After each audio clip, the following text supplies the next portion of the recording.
Excellences, chers amis, je tiens à remercier le groupe d'intérêt sahélo-saharien de m'avoir invité à sa 20e réunion annuelle.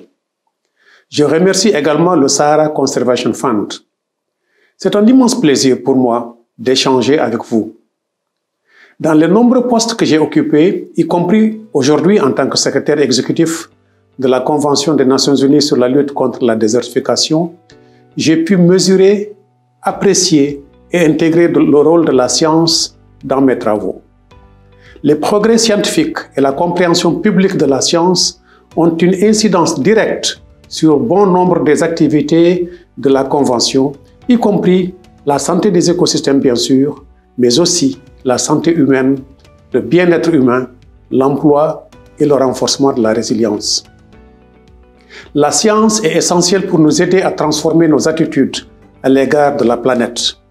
Essentielle aussi à faire progresser le respect et la compréhension entre les peuples et à servir les objectifs de l'inclusion sociale et économique alors que nous sommes confrontés à une pandémie sans précédent. La 20e Assemblée annuelle que vous célébrez aujourd'hui est un moment important pour la science. Votre rôle est plus que jamais crucial pour nous orienter vers la bonne voie au Sahel. Bien entendu, le progrès scientifique et la compréhension publique de la science ne sont effectifs que lorsqu'ils permettent de transporter et de transposer les recherches scientifiques dans la définition de politique. La science n'est effectivement conscience que lorsqu'elle permet d'alimenter et d'influencer les définitions de politique.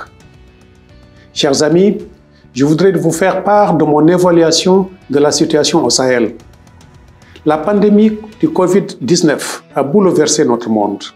Selon la Banque mondiale, l'impact économique de la pandémie menace d'anéantir 5 ans de progrès en matière de développement dans tous les pays du Sahel et de pousser plus de 1,3 million de personnes dans l'extrême pauvreté. Avant la pandémie de la Covid-19, le Sahel était déjà confronté à une série de crises multidimensionnelles. À la crise alimentaire, maintenant endémique, se sont superposés d'autres défis environnementaux et sécuritaires. Des millions de personnes vivent dans une situation de détresse et sont dépendantes de l'aide humanitaire. Au Sahel et au Sahara, le phénomène de la péjoration climatique s'est durablement installé depuis plusieurs milliers d'années. Désertification, dégradation des terres, désertisation, les termes et les définitions n'ont pas manqué pour caractériser cette destruction des milieux naturels. Vulnérabilité, fragilité, dépendance, démembrement social, là aussi, les qualificatifs n'ont pas manqué pour décrire la souffrance humaine. Le groupe intergouvernemental des experts des Nations Unies sur l'évolution du climat ne s'y est pas trompé dans son rapport de 2019 lorsqu'il a identifié la région comme un point chaud du changement climatique. D'une manière générale, l'Afrique de l'Ouest devrait connaître des températures plus élevées d'ici la fin du siècle, en particulier dans la partie occidentale du Sahel. Le programme des Nations Unies pour l'environnement, par exemple, prévoit une hausse de température comprise entre 3 et 4 degrés au-dessus du niveau pré-industriel. Par rapport à l'ensemble de l'Afrique subsaharienne, le Sahel a les cas les plus élevés enregistrés de facteurs de stress climatique, c'est-à-dire de la sécheresse, le vent et les inondations. Cela n'est nullement une surprise pour vous dans cette salle. Or, l'économie alimentaire représente 66% de l'emploi total en Afrique de l'Ouest. Le système économique régional dépend de la stabilité climatique.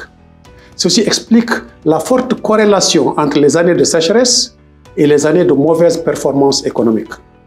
Dans des pays comme le Burkina Faso, le Tchad, le Niger et le Mali, où l'économie alimentaire contribue à plus de 80% de l'emploi, la variabilité climatique place des économies nationales et locales en situation de grande vulnérabilité. Et comme vous le savez, les femmes au Sahel dépendent largement des économies agricoles et alimentaires, contribuant à 40% de la production agricole.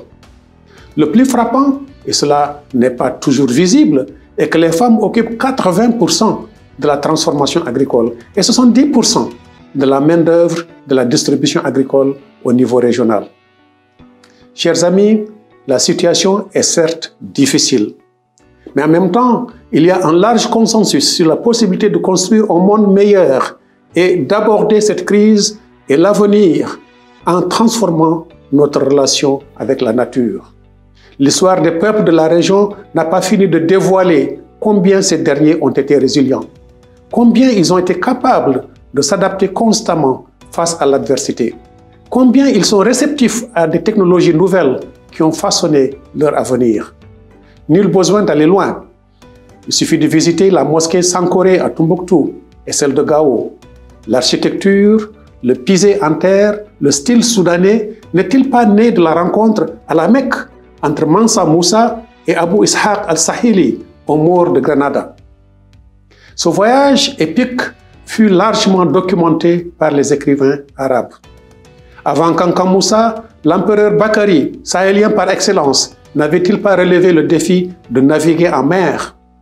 Bakari avait, au passage, abdiqué du trône du plus puissant empire connu du monde, rien que pour satisfaire son goût d'aventure et sa curiosité en traversant l'océan au large de la côte sénégambienne de son empire.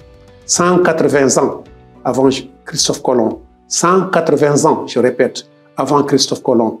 Un grand Mansa sahélien, surnommé le roi voyageur, aurait donc traversé l'Atlantique.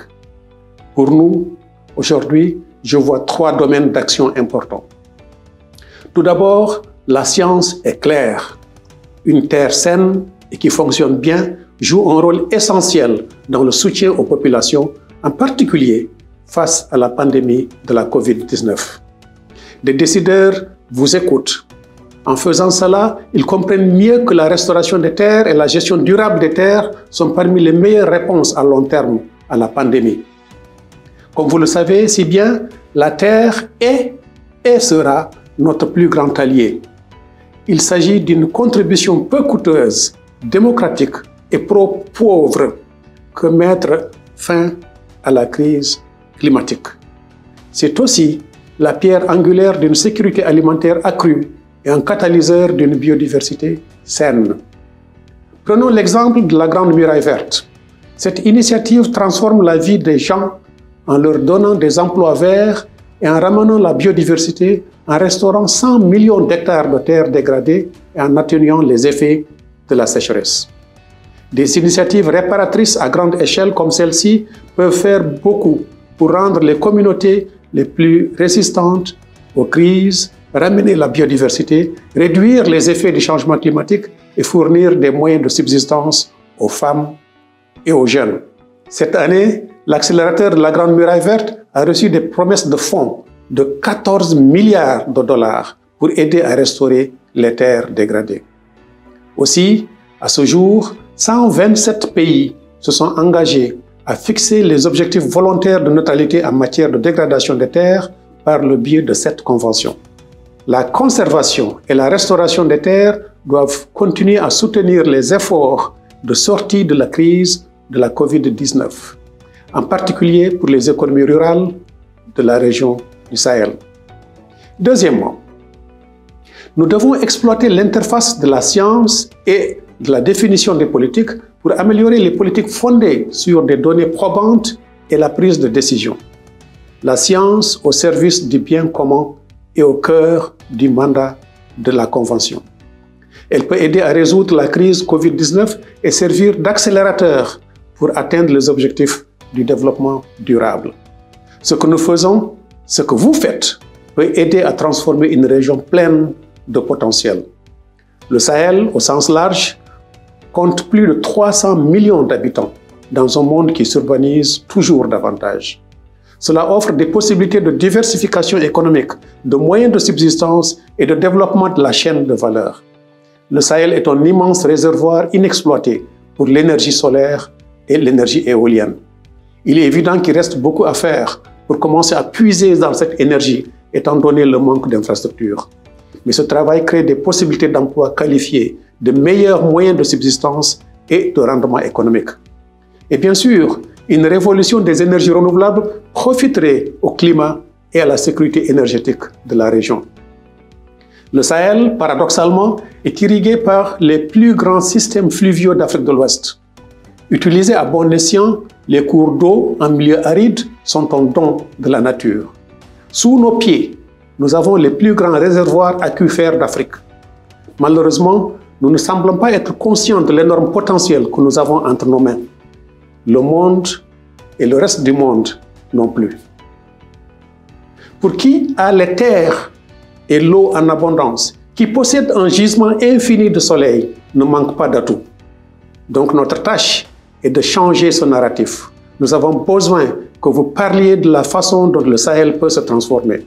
Nous devons tirer parti de la science pour le bien commun mondial et galvaniser le progrès et un nouvel élan dans le programme de restauration des terres du Sahel. Vous devez soutenir l'action nationale sur terre à l'échelle. Chers amis, cela m'amène à mon troisième et dernier point. Les impacts de la désertification, de la dégradation des terres et de la sécheresse vont bien au-delà des questions environnementales, comme l'illustrent les conflits croissants de plus en plus meurtriers entre agriculteurs et éleveurs. Partout dans le monde, les pays les plus vulnérables à la dégradation des terres sont les plus vulnérables aux conflits et à la fragilité. Lors de ma dernière visite au Burkina Faso, j'ai vu comment la dégradation des terres exacerbe la concurrence sur des ressources de plus en plus limitées. Dans tout le Sahel, 4,2 millions de personnes sont déracinées. Au cours de l'année écoulée, au Burkina Faso et au Mali et dans l'ouest du Niger, les déplacements ont quintuplé, exposant les populations marginalisées au risque d'extrémisme violent, en particulier les jeunes. D'ici 2050, la conjugaison de la dégradation des terres et du changement climatique pourrait forcer 50 à 700 millions de personnes à migrer. Assurer une paix et une stabilité durable au Sahel explique et implique d'adresser les causes profondes de l'instabilité dans la région. L'approche tout sécuritaire à elle seule ne suffira pas à stabiliser la région. Il faut transformer positivement les économies, améliorer le cadre de vie des populations et rendre l'espoir aux jeunes. Il convient d'éviter que les différends liés à la compétition pour l'accès aux ressources ne se transforment en conflits ethniques, confessionnels ou transfrontaliers. Il convient non seulement d'élargir l'aide au développement et de la coopération avec le gouvernement, mais aussi de mettre en place les conditions nécessaires à la mobilisation d'importants investissements privés. La science a de plus en plus d'influence sur la vie des gens. Les avantages que l'humanité en a récemment tirés sont sans précédent dans l'histoire de l'espèce humaine, y compris pour ce qui concerne la gestion de la pandémie de la COVID-19. À cette fin, la science doit devenir plus multidisciplinaire et ses praticiens doivent continuer de promouvoir la collaboration et l'intégration entre les sciences sociales, les sciences naturelles et valoriser les systèmes de connaissances locaux et la sagesse autochtone. Le pouvoir de la science de changer les choses est à présent une réalité pour tous. La science n'a jamais eu un rôle aussi important à jouer dans la société et la gestion des affaires publiques. À vous de jouer. Je vous remercie.